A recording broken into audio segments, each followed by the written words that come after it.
পড়তে না পারেন তাহলে ওই ব্যক্তি ফজরের সুন্নত কোন সময় পড়বে? ফরজ পড়ার পরে যদি সে শুরু উঠে না এই সময় পড়ে নিবে না কোন সময় পড়ে নিবে? ফজরের সুন্নত এত গুরুত্ব হযরতে আয়েশা সিদ্দিকা রাদিয়াল্লাহু তাআলা আনহা হইতে বর্ণিত قالت قال رسول الله صلى الله عليه وسلم ركعت الفجر خير من الدنيا وما فيهما ফজরের পূর্বের দুই রাকাত সুন্নাত দুনিয়া এবং দুনিয়ার মধ্যে যা কিছু আছে সবথেকে উত্তম। দুনিয়া এবং দুনিয়ার মধ্যে যা কিছু আছে সবথেকে উত্তম হইল মুসলিম শরীফের হাদিস ফজরের পূর্বের দুই রাকাত সুন্নাত।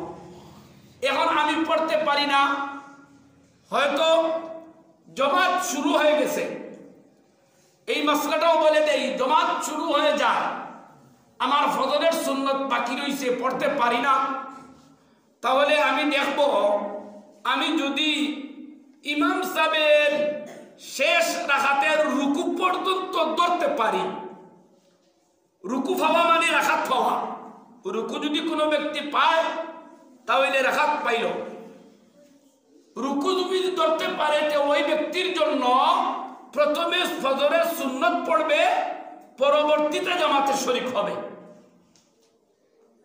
নতুবা সে সুন্নত ছেড়ে দিবে, সারিয়া জামাতের মধ্যে শরীক হয়ে যাবে।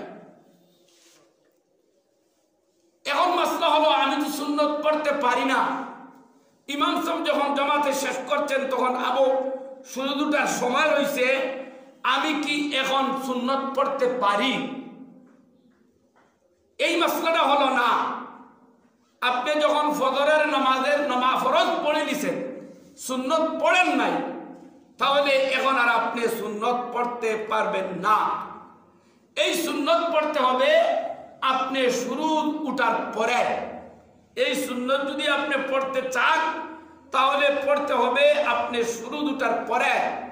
ফজরের নামাজ পড়ে কিছু সংখ্যক মানুষ দেখি আবার নামাজ পড়ে, সুন্নত হোক বা আরো কিছু হোক, এই ফজরের ফরজ নামাজ পড়ার পরে মসজিদে হোক বাড়ি বাসার মধ্যে হোক আর কোনো নামাজ পড়তে পারবেন না, ওই সুন্নতের কাদাও করতে পারবেন না, ওই সুন্নতের কাদাও করতে পারবেন না। ওই সুন্নতের কাদা করতে হলে আপনি আর সূর্য ওঠার পরে পড়তে হবে।